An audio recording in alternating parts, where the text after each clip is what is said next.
Mephisto Red! Mephisto Red! Vulcan Green! Oh! Hey! Je t'ai surpris, David? Oui, mais c'était parfait. T'es-tu brusqué? Non? Bienvenue au balado Soirée Peinture. Surprise, on interrompt David. Épisode 121. Bienvenue à tout le monde. On tient à remercier la BIS, fier commanditaire du podcast. Et je tiens à remercier Vulcan Green qui traînait sur mon bureau. Et Sotek Green qui a passé proche de se faire nommer. On est un peu bleu. Ben, c'est exactement ce que je m'en allais dire. À la fraction de seconde où j'ai sorti Vulcan Green, j'avais Sotek Green dans la main, puis je l'ai comme switché en dehors de la caméra pour faire comme Vulcan Green.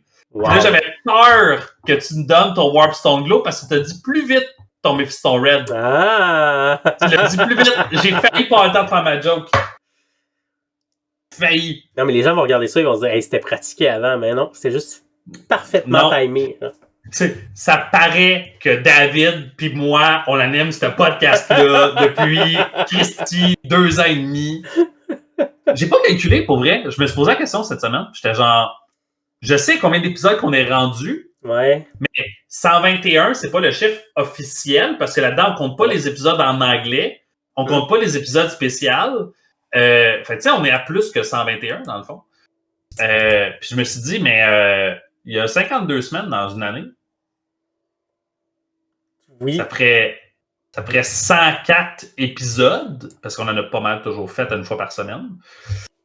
À quelques différences près, là, il y a eu certains moments où on en a moins fait, mais on a fait tellement d'épisodes spéciaux, puis du reste que, tu sais, je me dis, ça doit bien compenser.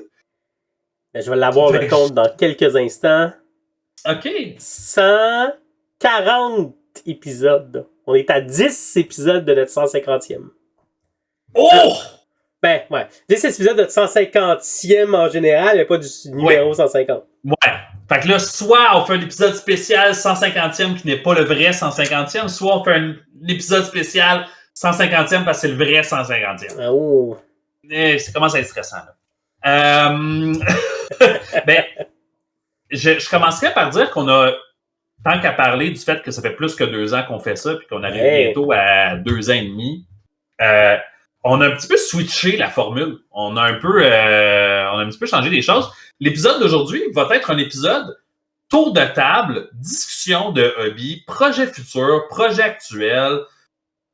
Puis on s'est dit, on pourrait à la place d'à chaque épisode faire un aspect tour de table à chaque début d'épisode. On pourrait juste se le garder pour le faire une fois de temps en temps, à peu près une fois par mois, David. On se disait... Ouais. Fait que c'est ce qu'on vous propose. On va se garder un moment précis où est-ce qu'on va parler littéralement de nos projets. On va échanger sur nos projets. On va proposer des trucs de peinture, des trucs de hobby. Ça va juste nous donner plus d'espace pour pouvoir en parler. Puis ça fait en sorte que si vous avez envie de nous parler de votre hobby puis vous nous mettez des commentaires, ben ça nous donne une super belle tribune pour pouvoir mentionner ce qu'on voit sur la page, ce qu'on voit dans ce que vous faites, les questions que vous nous posez, les trucs que vous demandez, peu importe. Fait que c'est un petit peu le switcheroo qu'on a décidé de faire dans les derniers temps. Donc, comme vous avez pu remarquer, les épisodes qu'on a fait dernièrement étaient plus straight to the point. On a des entrevues, on parle avec les gens, un petit peu moins de tour de table. Fait que c'est là qu'on est rendu. C'était-tu bien expliqué, David? Je me suis enfargé? C'est bon, c'est parfait. C'est bon. Parce que ça aussi, c'était pas pratiqué. C'était tout lancé de même. Fait que j'aurais tendance à commencer avec toi, David. Tour de table, ton hobby, il a l'air de quoi dernièrement? On va commencer par moi, c'est correct. Non, mais je peux commencer. Mais en fait, mon hobby, il est pas à son meilleur. Il est pas ce que j'ai été. Il n'y a pas ce que j'ai été. Puis là, c'est là que tu mets le gif du monsieur dans les Simpsons qui fait « Eh, pas ce qu'a déjà été, pas ce qu'a déjà été. » Ouais, on a eu la Pour meilleure. tous les gens qui nous écoutent, qui n'ont aucune idée, allez chercher ça sur Internet, vous allez voir, c'est hilarant. Et si vous ne trouvez pas ça drôle, je suis désolé. Mais pour plusieurs raisons. Le podcast, déjà. Le montage, la préparation, ça me prend du temps. Puis des fois, c'est en concurrence avec le temps que j'ai de hobby. Fait que je vais prioriser faire le podcast pour être sûr que l'épisode sorte.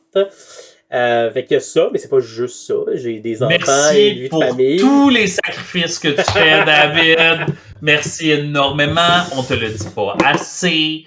On devrait t'envoyer des caisses de Warpstone Glue. Yeah! Tout pour tes Skaven. J'ai eu deux infections récemment que mes enfants m'ont ramené de la garderie. Et ça a tué mon hobby aussi. Mais malgré tout, on est dans une petite campagne de 30K pour faire Prospero Burn. Fait que j'avance quand même mes Thousand Sun. Ouais! J'essaie de rapprocher, là, mais... Ah, mais le blanc et le rouge, ils paraissent, là. Ils pètent un peu, là. Ouais, ça paraît. Ça sort bien. Ouais. Fait que j'avance ça, mais je te dirais que c'est pas le meilleur projet en ce moment. Je suis content de le faire, je suis content de l'avancer, mais c'est pas le meilleur projet pardon, en ce moment parce que Miles, il expliquait, il disait dans ses cours, là, le clear de Tamiya, quand tu mets d'autres couches, d'autres peintures dessus, ça glisse puis ça tient pas bien. Fait que des couches qui devraient me prendre une ou deux petites couches. Ah ouais. Là, c'est genre 4-5. Ah, c'est long. Fait que là, déjà, j'ai pas beaucoup de temps de hobby. Quand je le fais, je trouve que ça avance pas aussi vite que ça devrait, par exemple, dans d'autres projets. Fait que c'est pas... Il n'y a pas de truc que tu peux mettre. Tu sais, mettons, les gens qui mettent un hard coat, souvent, ils mettent après ça un médium par-dessus, puis ça aide ou ça enlève le luisant. Ou... Il n'y a pas un produit que tu pourrais rajouter par-dessus l'endroit où tu mettrais ton étape de vernis, peut-être. Ouais. Peut-être que j'aurais me faire une étape de vernis. Parce que, tu sais, je me dis, tant qu'à faire... Habituellement, j'ai tendance à pas rajouter des étapes. Mais... si rajouter une étape fait que tu t'en enlèves 6, comme... Ouais. Ben, parce qu'à un moment donné, il y a des limites à la répétition. Là, Chris, tu le vois même pas avancer, ton blanc, à un moment donné. C'est ça. Ben, c'est le blanc et l'argent en ce moment qui me cause problème. Là. Ah, ben là... Puis le blanc, lui, tout seul, déjà, il est pas facile. Là. Ouais. Sur une surface qui prend pas bien la peinture. non, mais pour vrai, tu te donnes pas de chance. Là. Ouais. Mais ouais, j'aurais tendance à regarder... Peut-être que les gens qui nous écoutent en ce moment ont déjà des trucs pour ça. Mais j'aurais tendance à regarder sur Internet c'est quoi qui se fait pour pouvoir gérer ça. Bonne idée. Mais ton rouge, il paraît vraiment bien. Par exemple. Ah, il sort bien. Je suis vraiment content. Ouais. Ça fait des belles figurines. Ça va faire une belle armée, mais tu sais, si je compare à la campagne qu'on avait faite de Plague War, ma recette de ah non! Tu faisais des Plague Bear, là. Ça se faisait tout seul. Fait que là, on joue pas aussi souvent que dans ce cas-là. Ouais. Mais à une game par mois, j'étais capable de faire une unité. Là. J'étais capable d'arriver une game par mois puis d'avoir avancé, grossir une grosse armée. Là, c'est très long. Fait que arriver à 1000 points, ça me prend super longtemps. Ben, je pense que puis on n'est pas à la même place nécessairement qu'on était à l'époque. Là, à l'époque, on n'avait pas. Toutes les deux, on n'avait pas la même job. Je pense que tu n'avais même pas ton deuxième enfant. Ouais. Non, je l'avais. Tu l'avais? Oui. OK. Bon, je m'excuse, j'essaie de te donner une raison. J'ai fait ce que j'ai pu. T'aurais pu dire oui. Fait que c'est ça. Fait que je fais mon 30K. Je suis en train de prévoir comment je vais faire mes Battle of the Bulge. Comment je vais aborder les figurines de cette boîte-là. Fait qu'un peu de Deuxième Guerre mondiale. On a publié notre vidéo de déballage qu'on avait gardé dans nos tiroirs pendant longtemps. De Blood and Plunder. Ça m'a redonné le goût de m'y remettre parce que j'ai jamais fait de bateaux. Fait que j'avais fait des figurines d'unité. J'avais de bateaux. Mais tu vois, ça c'est un truc que je me disais, hey, ça serait le fun d'organiser une couple d'activités puis de faire de quoi avec ça. Mais j'ai envie de le faire, mais j'ai pas l'énergie ou le temps de le faire. Ouais. Mais est-ce que dans le club de jeux de figurines historiques, il y a déjà des gens qui sont intéressés par ça? Oui.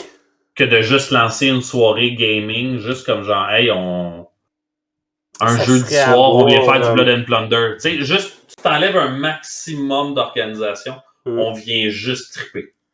Il y a Antoine qui m'avait déjà dit qu'il était intéressé. Il y a Patrick qui avait acheté le starter, je me souviens bien. Je pense qu'il y en avait d'autres. Il vient au... Carpentier? Il vient à Saga. Tu l'as peut-être jamais rencontré. Peut-être. OK. Fait que ça ressemble à ça. J'ai mes Skaven aussi. Mm-hmm.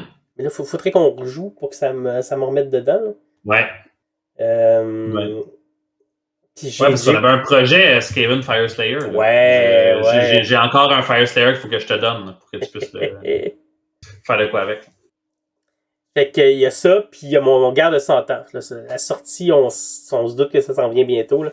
J'ai fait Jeanne d'Arc, il faudrait que je fasse les unités qui vont avec. Ah ben oui, parce que ça, c'est pour la garde de 100 ans. Ouais. OK. Ça, c'est dans mes projets de peinture hobby. Dans les activités qui s'en viennent, John, qu'on a eu en entrevue, puis on a fait un suivi de son entrevue précédemment, a organisé avec le club une fin de semaine pour jouer la bataille de 4 bras. Puis quand je dis une fin de semaine, on va jouer 2 jours. Un événement James Steeler? Ben, à peu près. Yes! Enfin, John qui joue à un jeu que j'aime! Et non, c'est du napoléonien. Les J-Steeler Colts sont partout dans toutes les cultures, à toutes les époques. Fait que la bataille de 4 bras, c'est une bataille juste avant Waterloo. Oui, encore. Tout se passe à Waterloo. Ben, tu sais, on disait que les Anglais étaient fixés sur leur partie, là. Waterloo, c'est tellement leur grosse victoire que tout tourne autour de ça. Mais là, revenez-en, là. On l'a compris, là. Inventez-en d'autres, des gars que vous avez gagnés. C'est bon. Macrage, hein? Personne ne parle de macrage. Mais j'ai bien hâte parce qu'on va la faire sur 2 jours. Puis moi, j'en avais déjà parlé dans d'autres épisodes que moi, ça me tentait d'essayer ça. C'est vrai. Une grosse bataille qu'on prend notre temps. Puis, tu sais, le général d'armée, il prévoit souvent des 16-18 tours. Puis j'ai jamais joué j'ai jamais joué ça. On a joué des 3, 4, 5 heures. Je me suis jamais rendu à la fin des tours des scénarios de général d'armée. 5 heures, c'est combien de tours? Là, j'ai dit 5 heures parce que je joue au pif, là, mais je pense qu'on s'est déjà rendu à 10 tours. 10 ou 11, mais... Là, je bois parce que je suis fatigué. C'est pas un insulte par rapport aux commentaires que tu viens de faire, OK? Fait que là, pour tous ceux et celles que je trigger en ce moment sur YouTube parce que je baille, je suis vraiment désolé, je vais essayer de me cacher. Quand je vais bailler. Si vous voyez disparaître, je vais me cacher. Ouais, c'est ça. C'était pas en réponse à ce que tu venais de dire. Mais wow, quand même, c'est comme 5 heures environ, puis 10 tours, c'est parce qu'il reste encore 6 autres tours. Là. Fait que c'est une game de 7 heures. Ouais, fait que là, on se donne une chance, puis on le fait une fin de semaine. Sur 2 jours. Oui, tu le fais sur 2 jours. Tu peux jouer durant l'après-midi, triper en soirée avec tes chums, prendre ça relax, on prend ça le lendemain matin, on finit, on part. Ben oui, c'est cool ça. Ouais. C'est une très bonne idée. Puis ça fait longtemps que je voulais essayer ça, fait que là, je vais avoir l'occasion de le faire. 2 jours, là, cette fois-là, on le fait chez Graham. Dans son sous-sol, il y a un sous-sol pour le Wargame, c'est très cool aussi. Ça va être relax, puis tu sais, ça peut être le fun aussi d'être dans une ambiance plus intime. Là, ben oui. Truc encore très le fun de cette activité-là que j'aime, c'est que d'avance... Là, j'allais atchouer tellement fort. Ah oui, que là, tu l'as fait... C'était ça dans le micro, puis là, les gens auraient fait, sais-tu quoi, je préfère quand tu bailles. Quand tu éternues, c'est désagréable. Fait que truc vraiment cool, c'est que John, il nous a envoyé d'avance la carte, puis l'ordre de bataille, c'est-à-dire, c'est un scénario historique, on sait déjà qui a quoi. On fait pas de liste, là. La liste est faite pour nous. Fait que là, on sait d'avance c'est quoi nos unités, les unités de l'autre. On a déjà la carte d'avance, puis là, on s'est divisé en équipes, parce qu'on est plusieurs à jouer chaque bord. Ben oui. Puis, par exemple, dans le jeu, on a l'artillerie qui doit être divisée entre les brigades qu'on a. Fait que là, moi, je suis dans le camp avec les Français, avec Yannick puis Graham. Mais Graham est plus là pour supporter John dans l'organisation. Fait qu'il nous donne des conseils, mais il reste un peu en retrait. Puis, fait que moi puis Yannick, on a commencé notre plan. On a regardé, on a divisé notre artillerie. Puis on s'est dit, OK, on va approcher ça. Fait que moi, j'adore ça. Parce que ça me met déjà dans le bain. Dans l'histoire puis dans la simulation. Je sais où je m'en vais, je sais c'est quoi la bataille. Parce que là, tu peux comme visualiser, anticiper le plaisir. Ouais. Puis comme on a discuté de stratégie, c'est comme, ok, fait que là, dans le fond, eux, notre objectif, c'est 4 bras, fait que c'est une croisée de chemin, il faut qu'on aille prendre ça, fait comment on va aller le prendre, comment eux, ils risquent de se déployer. Fait que moi, je suis content d'essayer ça, enfin. Merci, John. Merci au Club de jeux de figurines historiques de Montréal. Puis là, mais dans le fond, les décors, c'est tout Graham qui les fournit? Je pense Graham puis John. OK. Fait que là aussi, c'est basé sur la carte historique, avec une rivière. Eux, ils font des dénivelés. Fait que souvent, ils vont prendre du foam rose, ou en tout cas, ils vont le découper pour donner des formes de collines, puis ils vont le mettre en dessous d'un tapis style gazon. Fait que là, c'est comme ça qu'on peut avoir nos collines et tout. Puis John avait acheté des décors. Je me souviens pas si c'était des trucs de Noël. En tout cas, il a réussi à trouver des petites maisons 6 mm qui font très bien sur la table. Avec les petits chemins, il y a des arbres, puis comme tu disais dans l'épisode, il met aussi, je pense que c'est des genres d'algues, mais teintes, puis ça fait des bushes, là, des petits buissons. Fait que ça met de la vie sur la table, même si ça n'a pas nécessairement une utilité en termes de mécanique. Ça rend la table plus vivante, parce que oui, tu as des arbres, mais tu as des petits buissons ici et là. Justement, je vais te présenter la force que je vais jouer à votre bataille. Les Jinxers. Ben, tu sais, tu peux compter ici le nombre de bras qui sont disponibles. 4 bras, ben oui! Là, pour ceux et celles qui nous regardent pas et qui nous écoutent seulement en audio, il y a un symbole de Gene Stealer avec 3 bras et une grande queue qui fait comme un autre bras. Juste pour le bienfait de ceux qui nous écoutent et qui nous regardent pas. Mais c'est cool! C'est quand ça? Fait que ça, c'est la fin de semaine du 26-27. Octobre? Octobre, ouais. Oh shit! C'est dans 2 semaines? Dans 2 semaines, ouais. Oh, ok.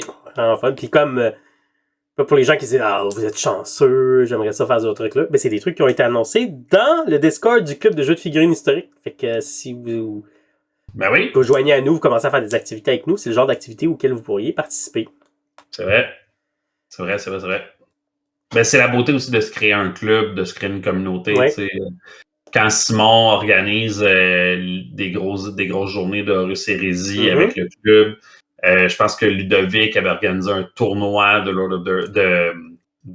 Horus Hérésie aussi là, quelque temps. Il en organise un autre. Ils ont des journées mensuelles organisées de Horus Hérésie. Le club de Lord of the Rings ont des événements régulièrement à Ottawa, à Gatineau, à Montréal, peut-être même à Québec aussi, je serais pas surpris. D'avoir un club qui organise des choses, je pense que ça enlève la pression que ça soit toujours sur la même personne. Ça permet de pouvoir faire vivre des projets. Mais il faut se réunir pour pouvoir le faire. T'sais, il faut comme... Tu sais, là, c'est Graham qui vous invite chez eux pour pouvoir le faire, mais John travaille avec lui pour pouvoir faire vivre cet événement-là. Après ça, vous y participez, vous y amenez votre vision, votre saveur. T'sais. Fait que ça, c'est très cool, mais ça reste que c'est un travail de communauté, mais qui est chapeauté par 1 ou 2 personnes pour pouvoir le faire vivre. Tout à fait. Fait que ça, c'est pour mes projets figurines, mes projets, mes événements. Je vais finir mon tour de table par une nouvelle.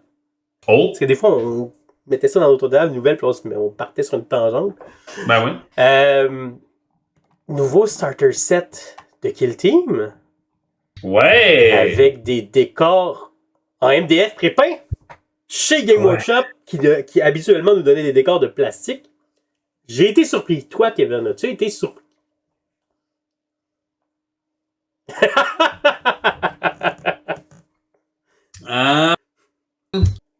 Comment je dirais bien ça? Donne-moi 30 secondes, là, je vais me moucher. Là.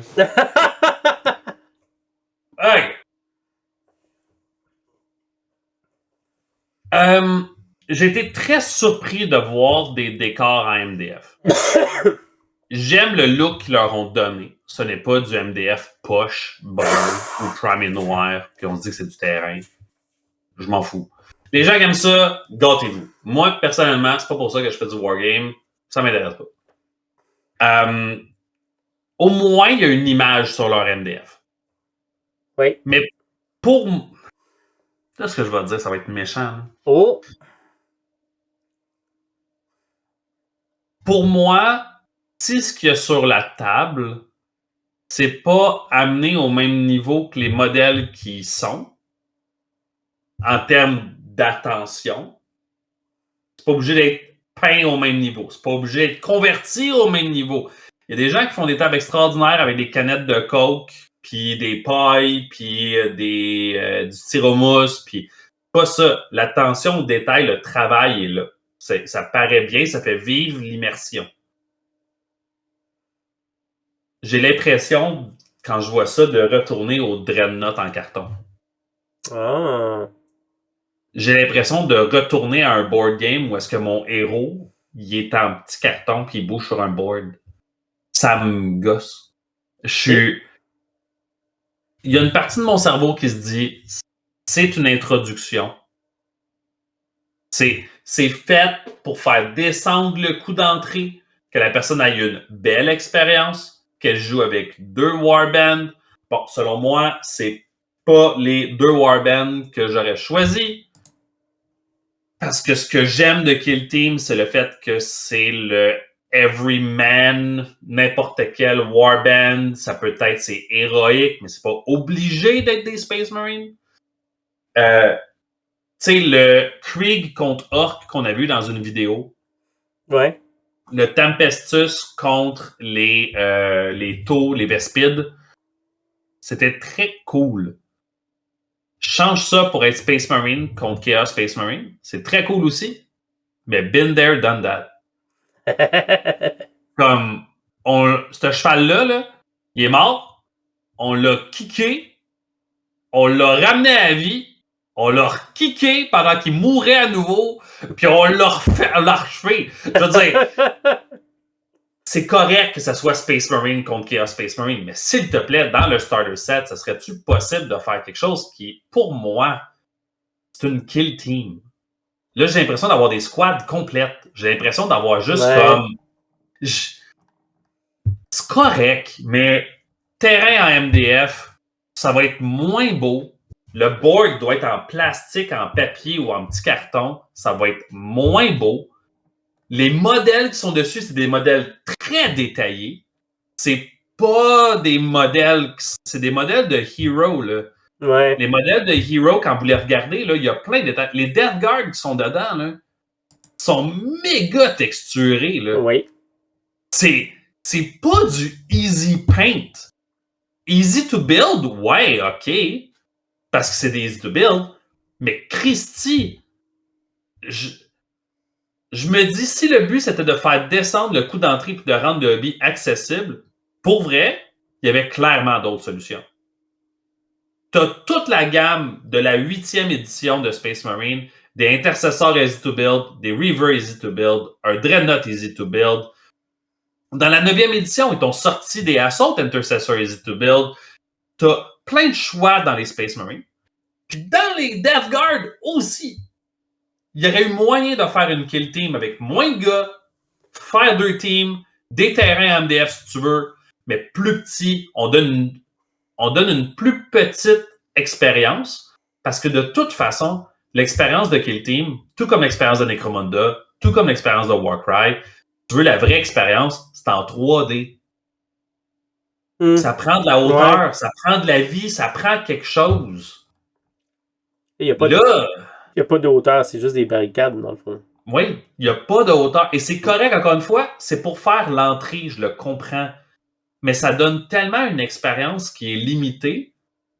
Puis je suis peut-être pessimiste, là, puis c'est rare, là, parce que là, les gens vont dire, mon Dieu, Kevin, il est négatif. Le prix d'entrée, je pense pas qu'il va être moins élevé que le prix qu'on avait avec les orques contre les Krieg avec des morceaux de décor cool dedans en plastique. T'avais un starter set de Kill Team avec Krieg contre Commando Orc, qui étaient des teams exclusifs, nouvelles, magnifiques, faciles à peindre aussi, je tiens à dire. Qui étaient peut-être pas easy to build, mais c'est correct que ça soit pas easy to build, parce que les easy to build, la majorité du temps, sont pas tant que ça easy to build, parce qu'il faut quand même que tu les colles d'une façon ou d'une autre, parce qu'ils ne font pas tout le temps ensemble. Puis il y avait des beaux morceaux de décor dedans. C'est ça. Si le but, c'est de faire quelque chose qui coûte moins cher, OK, j'ai hâte de voir le prix. Mais comme ils ont mis 2 teams de Space Marine et Chaos Space Marine dedans, sont des modèles édition limitée, entre guillemets, je suis pas mal certain que la facture va être salée. Je m'attends pas à ce que ça soit en bas de 150. Ouais. Puis, peut-être que ça va être 120, là, tu sais, mais ces modèles de Space Marine Heroes-là étaient genre 12-15$ chaque. C'est vrai, hein? Individuellement, ben oui. Là, ils font une team d'une dizaine de modèles à 12$ Puis chaque. au hasard, là, c'était aléatoire ce que t'avais, Ouais. là. Fait que tu sais, t'es à mettons 120 pour une team, puis t'es à mettons 120 pour l'autre. T'es à 240$ pour ça. Jamais qu'ils vont te faire une boîte à 120 avec ça là-dedans. Là. Puis là, tu te dis, ben, ils ont fait des terrains MDF pour sauver sur le coup. Ouais. Peut-être, sauf sur le coup, en utilisant les affaires que tu avais déjà avant, ça va vraiment être une entrée de gamme. Ça va être 80$. Mets tes terrains en MDF dedans. Mets-moi 2 teams de Easy to Build, la 8e édition de la Death Guard et des Space Marines. On les a déjà. On le sait c'est quoi. Que tu as introduit de nouveaux gens dans le lobby avec Léviathan, ils n'ont jamais eu ces modèles de Hellblaster-là. Ils n'ont jamais eu ces modèles de Reaver-là. Ils n'ont jamais eu ces modèles d'Intercessor-là. C'est bien correct. Le monde va jouer à quel team pareil, ils vont avoir bien du fun pareil. C'est une entrée de gamme. C'est correct. Mais ils ont décidé d'aller pour la coche, puis je pense que le prix va aller avec. Fait que... Là, voilà, c'était ma critique. Hypothèse. Première hypothèse. Ouais. On a entendu dire qu'ils achetaient de nouvelles usines. Il y a eu des problèmes de production. Il y a des livraisons qui se font attendre. Des modèles qui ne sont pas encore remplacés. Est-ce que ça se peut qu'ils sont arrivés à un moment où ils se sont dit on veut mettre des décors, mais notre production de plastique, on n'y arrivera pas. Fait qu'on soit il y avait les machines ou soit ils ont sous-contracté. On va faire des décors de MDF parce qu'on veut mettre des décors dans le bois.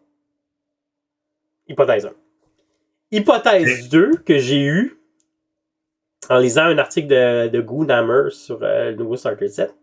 Ouais. C'est une phrase où ils disent Game Workshop, quelque chose, c'est en anglais, là, mais puis j'y vais de mémoire. Là. Game Workshop fait des décors en MDF qui étaient déjà devenus très populaires dans le jeu. Exact. C'est là que je m'en allais. Voilà. Très populaire.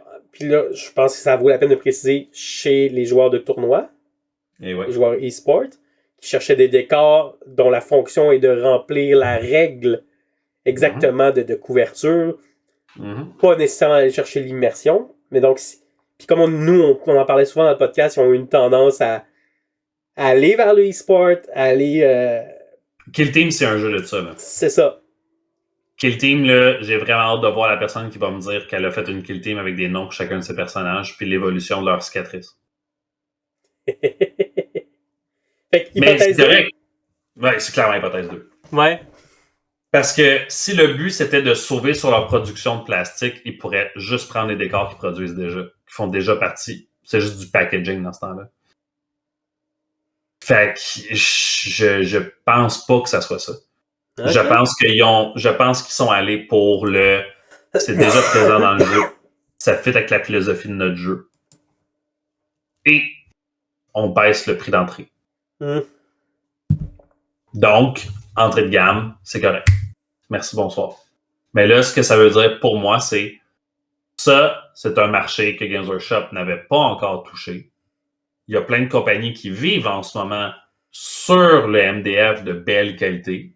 Il y a plein de compagnies qui font des... Écoute, j'ai vu plein de beaux MDF et c'est pour ça que je dis que pour moi, le MDF, c'est dans l'effort. C'est dans le rendu. Si le rendu il est beau, je m'en fous. Ça va me faire plaisir de jouer avec ta maison en MDF. Elle est belle.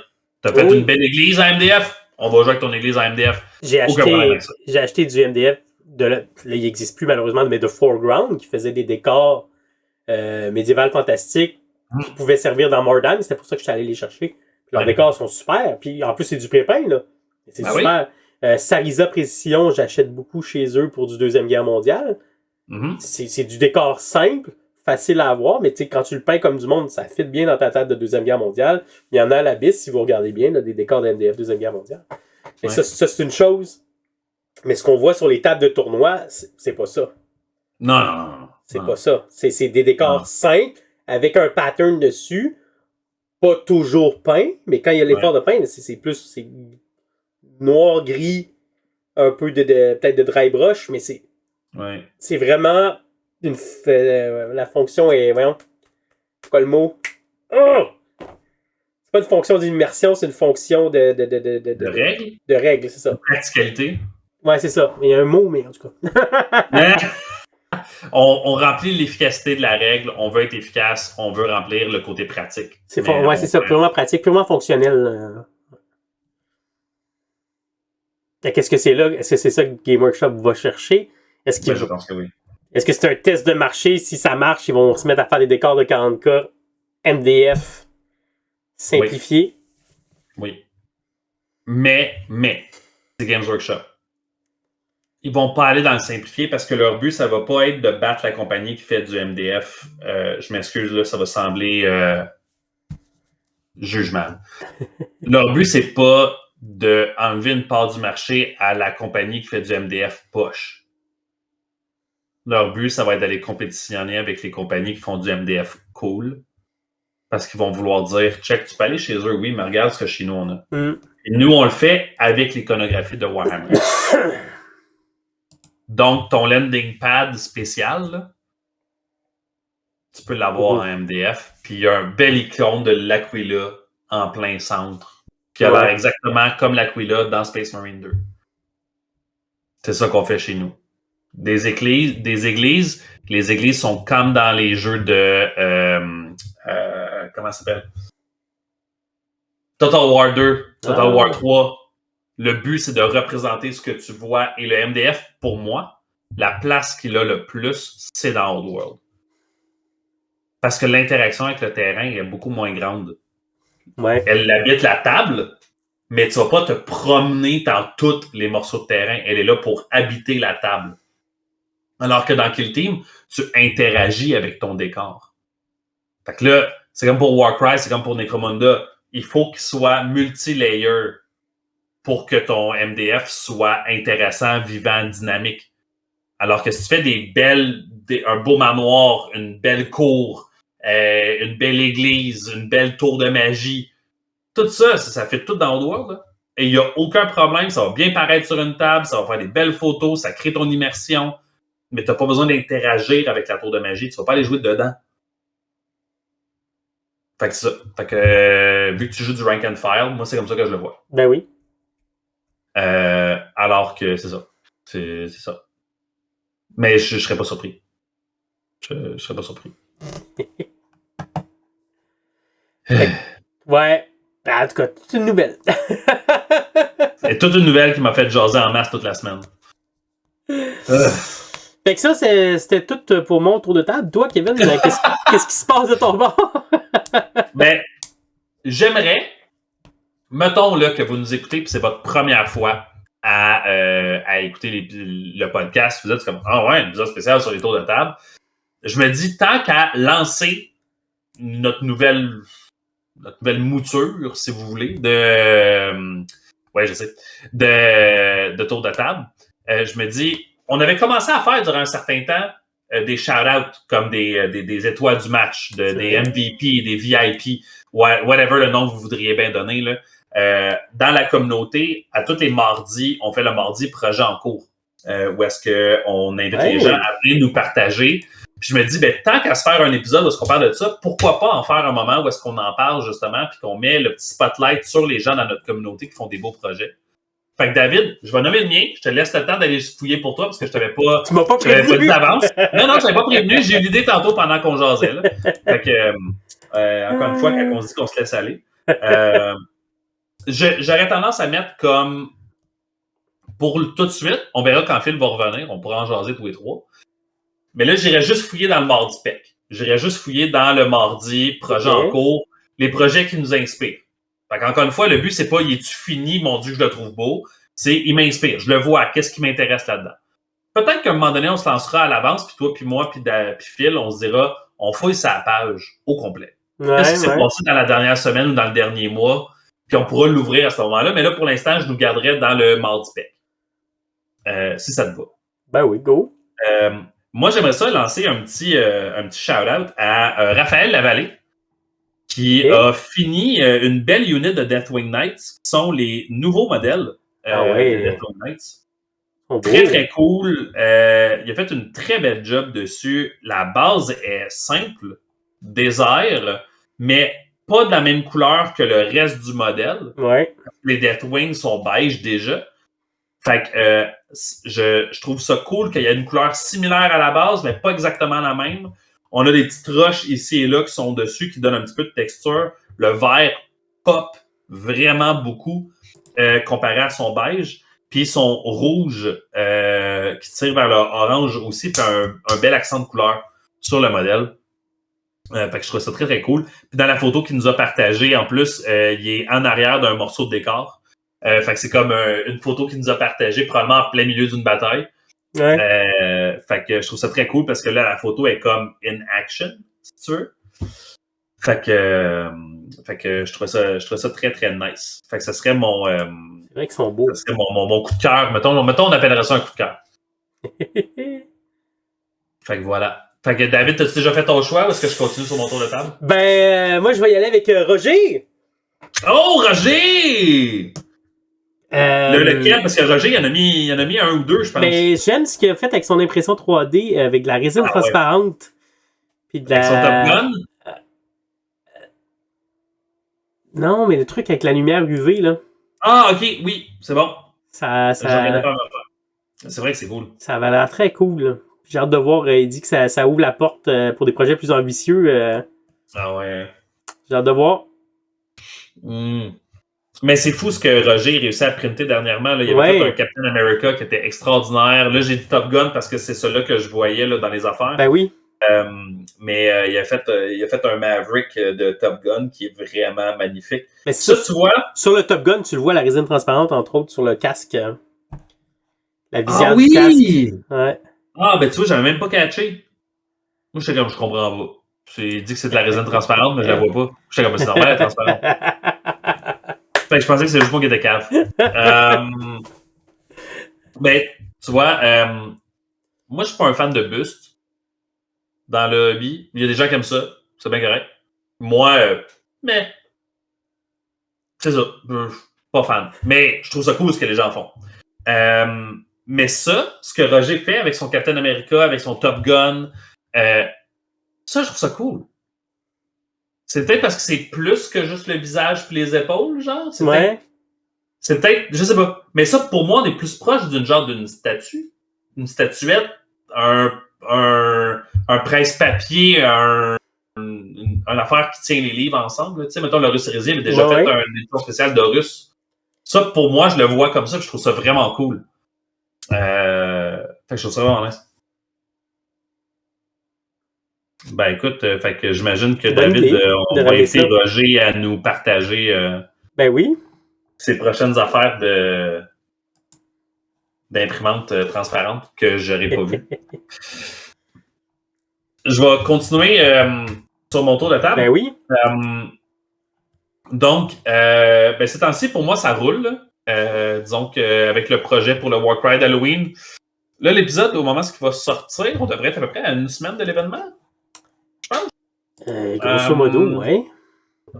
Donc, au moment qu'on vous enregistre cet épisode-là, c'est un peu avant l'événement du Warcry d'Halloween. Donc, si vous voulez vous inscrire, vous pouvez encore aller sur l'événement. Je pense qu'on a une vingtaine de personnes inscrites. C'est vraiment important. On va juste considérer les gens qui sont inscrits comme étant réservés parce qu'il faut qu'on sache le nombre de personnes qui est là.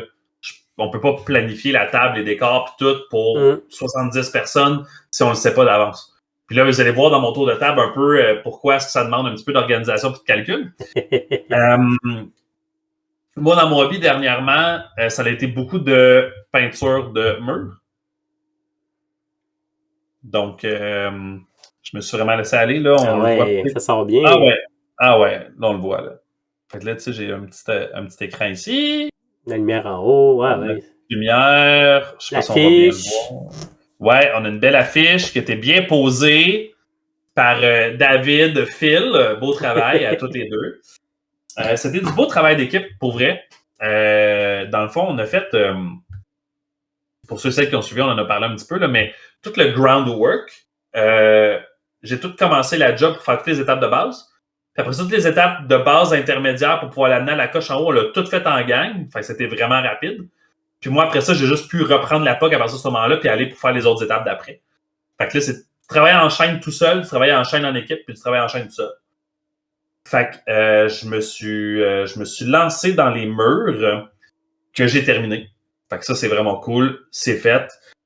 Comme le Warcry d'Halloween se passe à l'intérieur d'un Slan Starship, dont j'annonce le nom en primeur. Oh! Oui. J'avais mis un nom provisoire dans l'événement parce que, pour ceux et celles qui ne le savaient pas, l'histoire de Warcry dans la dernière édition, c'était de trouver Talaxis. Ouais. Bon, fait que j'avais utilisé ce nom-là temporairement le temps que je trouve quelque chose qui m'appelle, quelque chose qui me parle, parce que moi, mon but, c'est toujours de bâtir un peu notre univers dans lequel est-ce qu'on joue. J'aime ça quand on a comme quelque chose qu'on peut toujours revenir après pour pouvoir réutiliser. Puis comme, mettons, on avait créé Griffon, on avait créé... C'était quoi déjà l'autre qu'on avait créé avec toi? C'était quoi celle que tu avais lancée? Il y avait eu Griffon, dans la Lightning Cage, il y avait Griffon, puis il y avait Reichstadt. un autre. Reichstadt. Ouais. Ça, c'est toutes des choses qu'on peut réutiliser, qu'on peut se lancer pour pouvoir faire du Mordheim, du Warcry, du Age of Sigmar, du Old World, peu importe ce que tu veux, je m'en fous. Il y a moyen de pouvoir prendre des settings de règles et de les mettre dans ce narratif-là. Puis, je voulais que le Warcry soit pareil. Oh mon Dieu, on est rendu à 23 personnes inscrites. Oh Okay. oh! On n'est plus à 20, on est rendu à 23. Tu dis ça là, mais dans 2 semaines, ça va peut-être être 45. Je suis pas prête. Donc, j'ai trouvé le nom du Slan Starship. C'est Xenfantica. Oh, Xenfantica. Et, background rapide, dans les livres de Realmgate Wars, le Slan qui s'appelle Xenfantica, c'est le Slan qui aide les Stormcast et Sigmar à leur insu en aidant Khorne à se débarrasser d'eux-mêmes, Skarbrand en atterrissant ailleurs.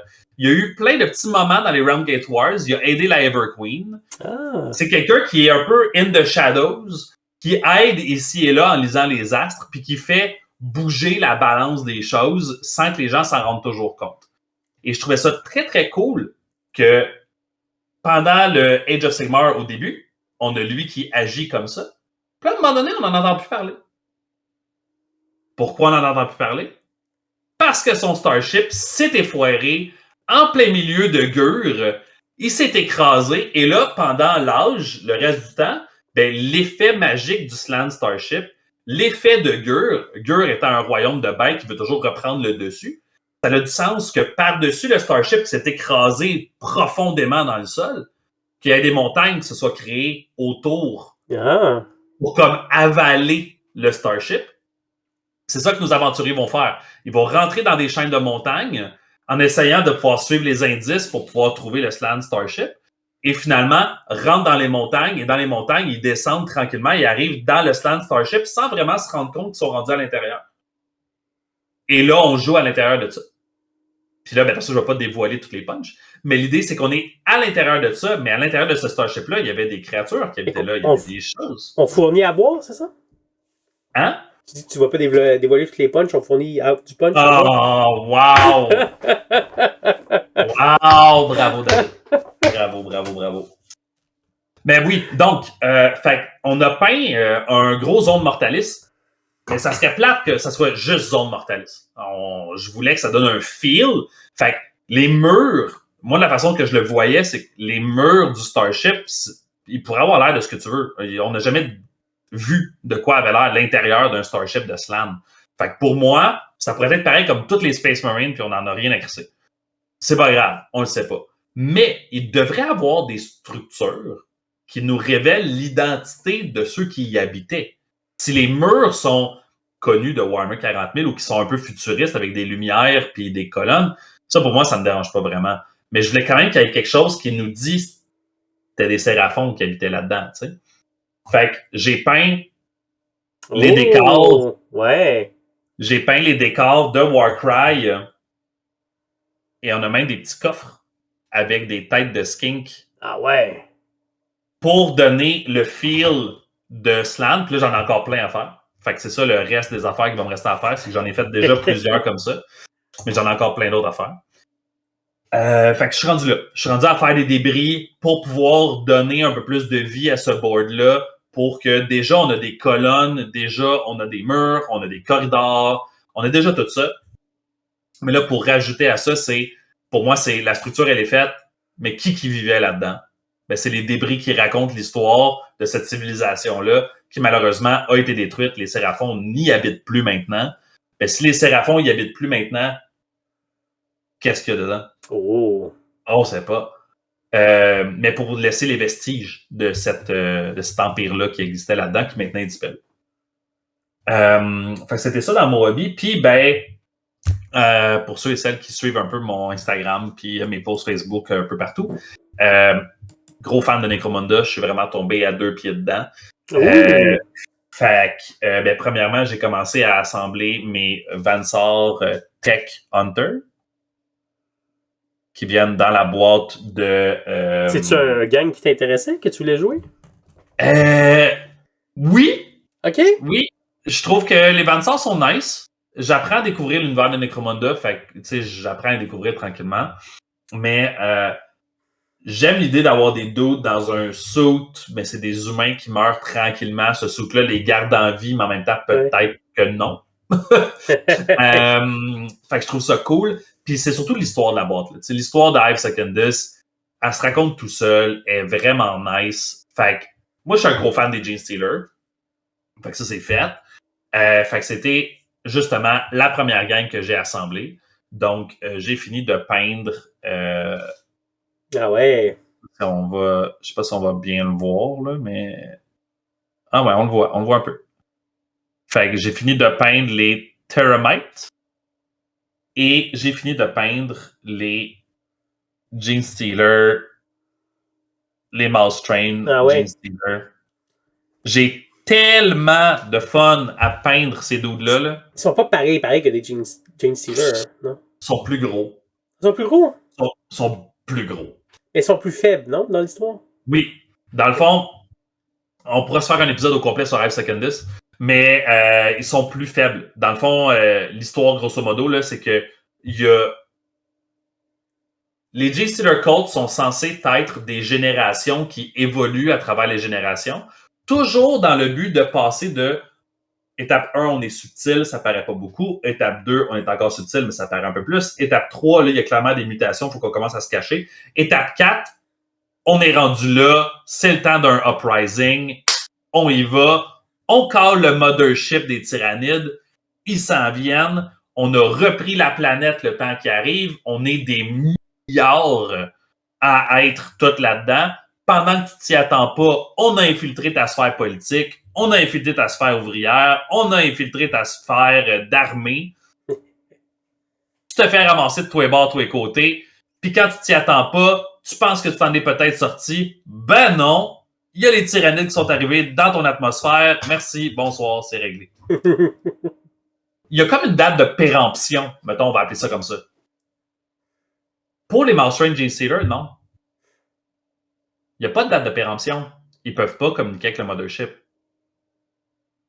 Quand ils essaient de communiquer avec le mothership, le signal, un peu malgré eux, qui est envoyé, c'est un « restez loin, on n'est pas normal ». C'est un... Sans le savoir vraiment, il envoie ou peut-être en le sachant, c'est pas trop clair, il envoie un signal aux autres tyrannides pour dire « ne venez pas ici ». On n'est pas... C'est pas bon ce qu'on est rendu. Ils sont au courant qu'il y a quelque chose qui s'est passé dans leur gène qui ne fonctionne pas. Et là, en ce moment, les pistes, c'est est-ce que c'est Hermiatus? Oh! J'ai tellement hâte, là.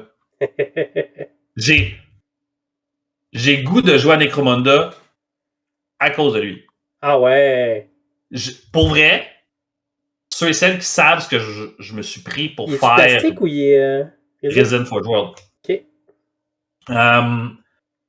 Ce modèle-là, à lui tout seul, m'a fait rentrer dans Necromunda. Wow! C'est juste lui. Il y a rien que lui qui a fait en sorte que je me suis intéressé à Hive Secondus. qui, eux, m'ont amené à vouloir faire des boards de Zone Mortalis, de lire les histoires, puis d'embarquer dans faire des campagnes de Necromunda. Mais à l'époque, il y avait les Corpse Grinder qui t'avaient intéressé. Oui, clairement, mais la raison pour laquelle Corpse Grinder m'intéressait, c'était parce que c'est Khorne.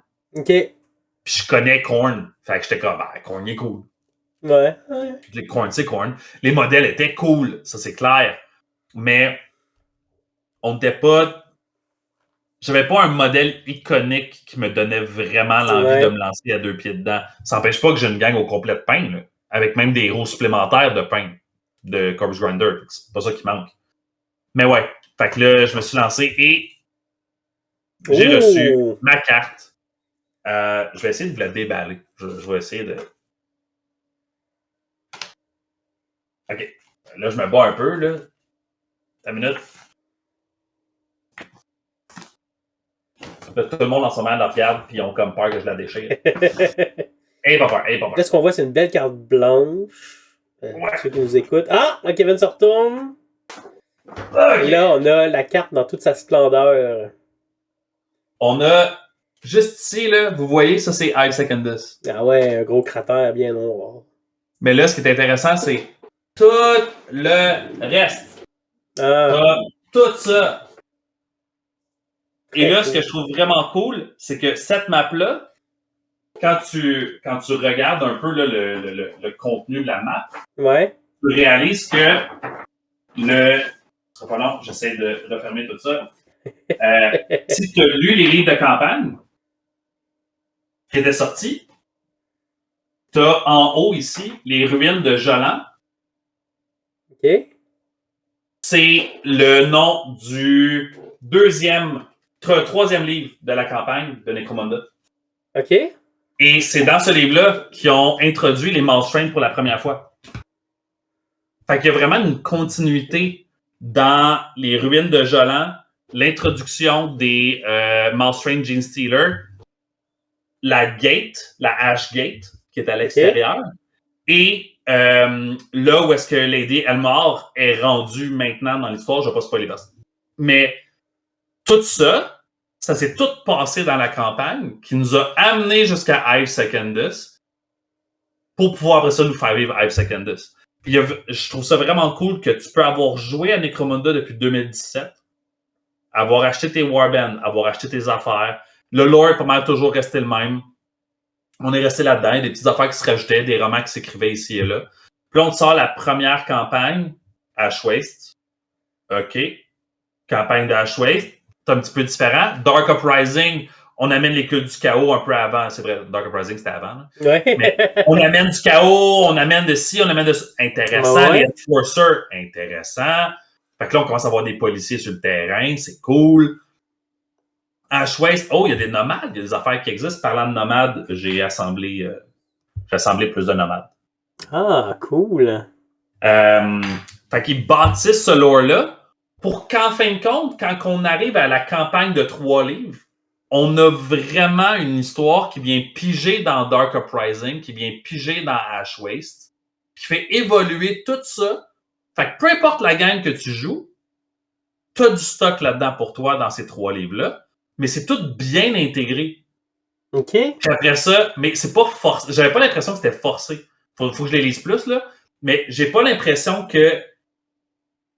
Tu sais, des fois, une campagne de Warhammer 40 000, t'as l'impression qu'ils lancent comme 8 races ensemble, pis c'est genre, OK, il y a ça qui se passe avec eux autres, t'es comme, ouais, OK, là, mais genre, on a inventé une planète pour qu'ils s'entretuent, puis après ça, c'est fini. Ils essayent de tout pacter à la même place pour que tout le monde se sente inclus, mais finalement, ça dilue l'histoire. Ben, c'est parce qu'il y a personne qui est desservi dans ça. Ouais. Puis c'est là que les Space Marines, ils sortent comme encore plus intéressant. C'est parce que justement, comme toute la gang est diluée, puis on sert à rien à personne, ça n'a pas vraiment d'objectif, ben, à la fin, il reste juste ceux qui sont le plus fleshed out. Ceux qui ont le plus bénéficié de ça, c'est ceux qu'on connaît déjà le plus. Fait que c'est encore les Space Marines. Puis j'ai rien contre, hein, j'adore les Space Marines. Mais tout ça pour dire que le fait qu'il y ait comme eu une continuité dans l'histoire, qu'ils sont allés piger dans ce qui s'est fait avant, que là, quand tu sortes le livre de Hive Secondus puis tu lis l'histoire, il te parle dans les règles et dans les histoires que les gens se battent à l'extérieur de Hive Secondus, dans les plaines, dans les déserts de Hive Secondus. Parce qu'il y a des settlements. Il y a une économie qui s'est créée autour de Hive Secondus après le bombardement. Ah ouais. Des scavengers, il y en a partout. Fait que je trouve ça tellement cool. Je suis très bien. Fait que mon hobby est là-dessus. J'ai fini de peindre les Gene Stealers. Je suis en train d'assembler les Tech Hunters. J'ai hâte de jouer. J'ai pas encore joué. J'ai hâte de jouer en première game. À un moment donné, quand j'aurai du temps. Je vais avouer que j'ai pas mal tout mis de côté mon temps de jeu. Tu sais, j'ai pas fait ma game de russérisé pour la campagne. J'ai tout mis de côté pour pouvoir finir un maximum de peinture de terrain. Puis je sais qu'un coup que je vais avoir fini le 3 novembre, je vais avoir envie de faire du Necromunda. Ouh, ça promet. Ouais. Puis là, je me promène entre est-ce que j'ai envie de faire une gang de Gene Stealer Cult ou est-ce que j'ai envie de faire une gang de Mouse Train? Ah, ouais. C'est pas la même affaire. OK. C'est pas la même affaire. Même si ça fonctionne de la même façon à la base, c'est pas du tout la même affaire. Fait que je vais voir. Je vais voir. Mais j'ai vraiment hâte. J'ai vraiment hâte. Puis pour vrai, j'ai tellement aimé peindre eux que je le referais n'importe quand. Puis la recette est tellement simple. J'ai plein de gens en ligne qui m'ont demandé comment est-ce que j'ai fait la peau. Je vais leur montrer à la caméra, là, juste pour que les gens puissent le voir. Selon toi, David, j'ai fait ça comment? Oh! Y a-tu du Soul Blight Grey là-dedans? Non. Y a pas de Soul Blight Grey là-dedans? Non. Ah, non, Noil? Nope. Je sais pas, je donne ma langue au Gene Stealer. Wraithbone, primé au complet. Ouais. Pour la peau, là, je parle. Parce que comme c'est la majorité du modèle, ben c'est ça qu'il faut que tu vendes en premier. Comme il faut que la peau pop. Tout le reste après, c'est ce qui met en valeur la peau, dans le fond. C'est comme ça que je le vois en général. Ouais. Fait que Wraithbone au complet, Griff Charger Grey contraste sur Wraithbone. Wraithbone, il y a un petit peu de jaune dedans. Il y a un petit peu de jaune dedans, pas beaucoup, comparément à Greyseer. Fait qu'en mettant du Griff Charger Grey, qui a du bleu. Du bleu ou du vert? Griff Charger Grey, il y a un petit peu de bleu dedans. Un petit peu de bleu, ouais. Mais sur du Wraithbone, comme il y a du jaune, ça va donner un petit fond de vert. Utilité de teinte de vert. Ouais. Fait que, après ça, je suis venu prendre du Croak Green, qui est un nouveau shade qui avait sorti à l'époque, que je me sers très rarement, mais il est tellement dilué, il paraît pas beaucoup. Fait que je suis venu le mettre sur toutes les verrues, toutes les pustules, puis toutes les crevasses autour du visage. Pour venir faire comme une espèce de moisie. Okay. Juste venir faire comme, la couleur de la peau, elle a décoloré ici. Ça n'a pas toujours eu cette couleur-là. Il y a peut-être la petite mousse qui s'est mise là-dessus. C'est pas encore clair. Et Dry Brush, Wraithbone. OK. Partout. That's it. Puis, c'est ça. Puis la base, j'ai fait les bases. On le verra peut-être pas super bien, là. Mais, ouais, je pense pas qu'on va le voir super bien à cause de ma caméra. C'est du métallique? Primé Silver / Base Coat de Silver. OK, ouais. Après ça, du Sybarite Green sur des plaques. Parce que nos tuiles qu'on a faites, qui sont des zones mortalis, ben, comme Hive Secondus se passe, puis c'était ça mon inspiration pour pouvoir faire les tuiles, ben, je me suis dit, ben, je vais faire les bases de mes créatures de Hive Secondus de la même façon. Fait que je suis allé chercher un espèce de bleu-vert qui sort à peu près pareil comme le primer que Phil avait utilisé sur les tuiles.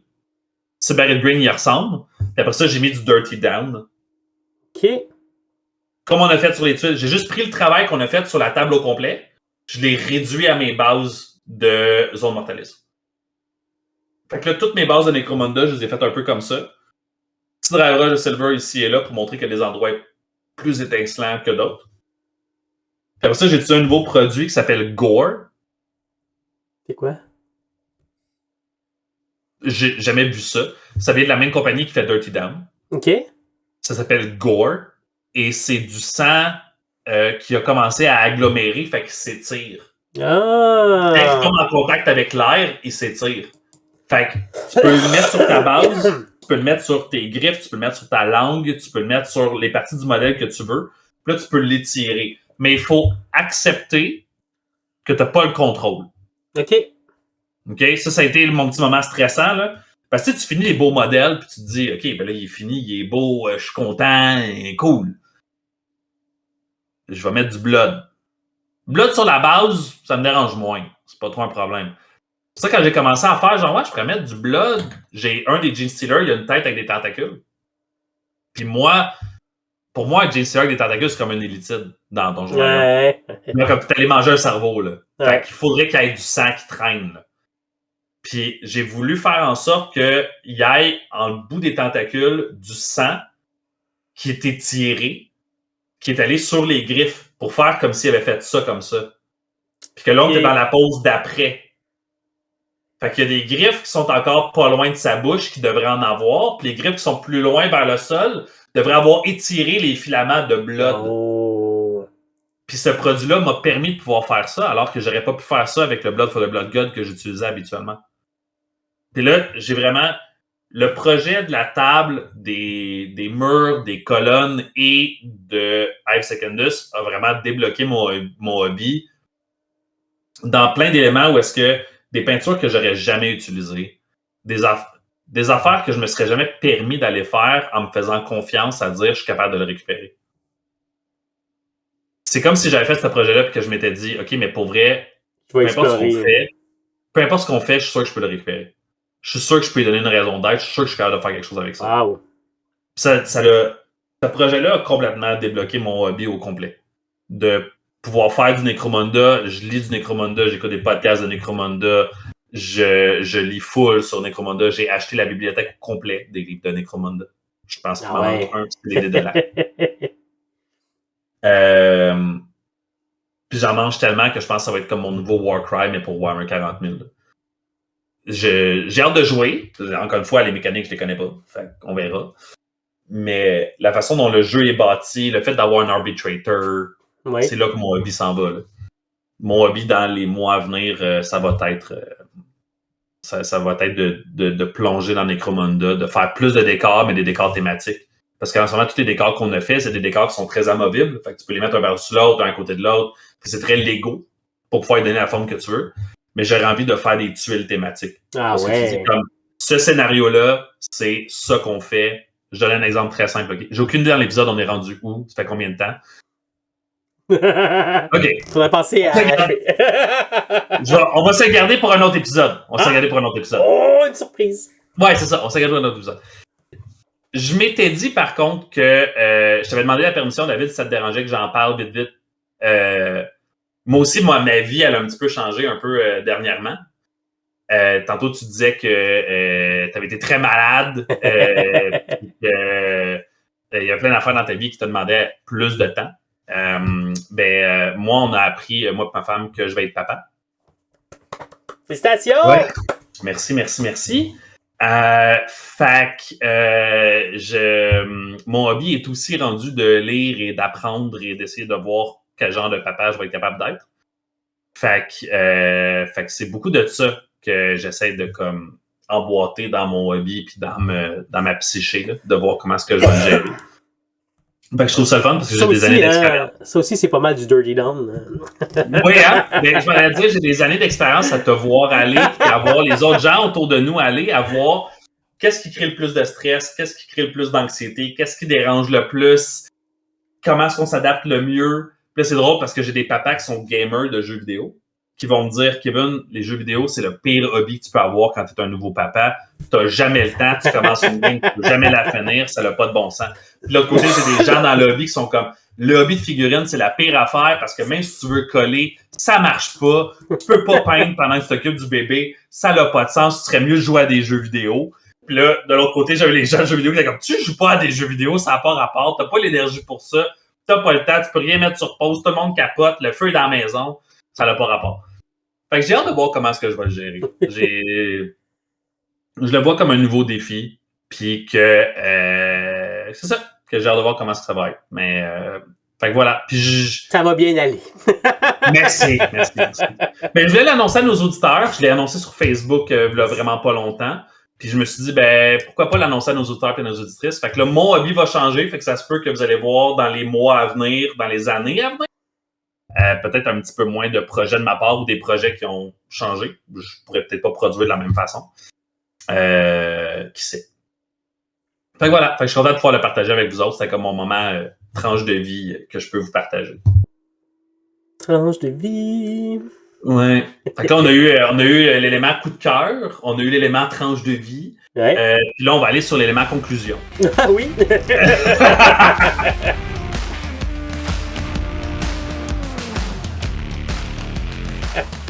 C'était bien le fun de pouvoir faire ça, cet épisode-là. Je trouve que pour vrai, faire des coups de cœur, parler de projets de peinture, des trucs de peinture, tu as parlé de ton Tamiya, on a parlé du projet de Gene Stealer, la carte, tu sais, on a plein d'affaires qu'on défriche, mais dans le but de vous inspirer.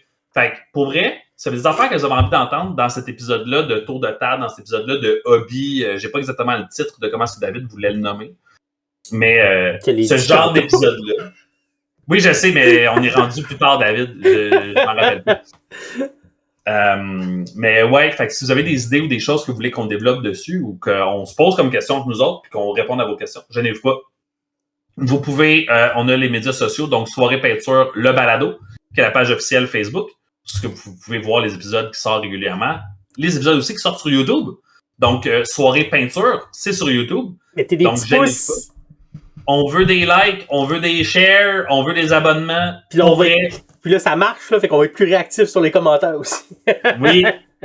Oui. C'est toujours le fun parce qu'on avait toujours des gens qui revenaient pour pouvoir nous faire des commentaires. Mais là, c'est le fun, on découvre des nouvelles personnes. Oui. Et ça a l'air vraiment niaiseux, mais on est très actifs pour pouvoir répondre aux commentaires le plus qu'on est capable. Fait que pour vrai, gênez-vous pas, on aime ça vous voir, on aime ça vous entendre. C'est pas juste une catchphrase, là. On ferait pas ça si on n'aimait pas ça. Pour vrai, dans la vie, tu fais pas un podcast parce que tu aimes ça t'entendre parler, là. Fait qu'on aime ça vous lire, on aime ça vous entendre, puis si on peut vous donner du contenu que vous aimez, tant mieux. Donc, oui, fait qu'il y a le YouTube Soirée Peinture, si vous nous regardez en ce moment, tant mieux. Sinon, vous pouvez aller le découvrir. Fait que si vous avez l'habitude de pouvoir nous écouter par Spotify ou Balado Québec, c'est là qu'on sort les épisodes habituellement à chaque semaine. On les sort aussi sur YouTube. On a aussi la page Instagram qui est soirée.peinture. Puis au niveau de la communauté, on a créé un groupe Facebook qui s'appelle Soirée Peinture, la communauté, qui est le groupe où on partage des projets. C'est là qu'on a mis le mardi PEC, par exemple, qu'on a mentionné tantôt dans nos coups de cœur. À chaque mardi, on met mardi PEC pour projet en cours. C'est pas parce que je tripe sur le gym. Mais un peu. Puis ben, le but, c'est de voir des projets. Juste voir sur quoi vous travaillez. Puis on s'encourage entre nous autres. Puis c'est le fun. C'est pas mal ça. Il nous reste juste une chose à dire. David? 4 bras? Oh! Tu disais? Ah! Hey! Bonne soirée de peinture de Gene Stealer Cult!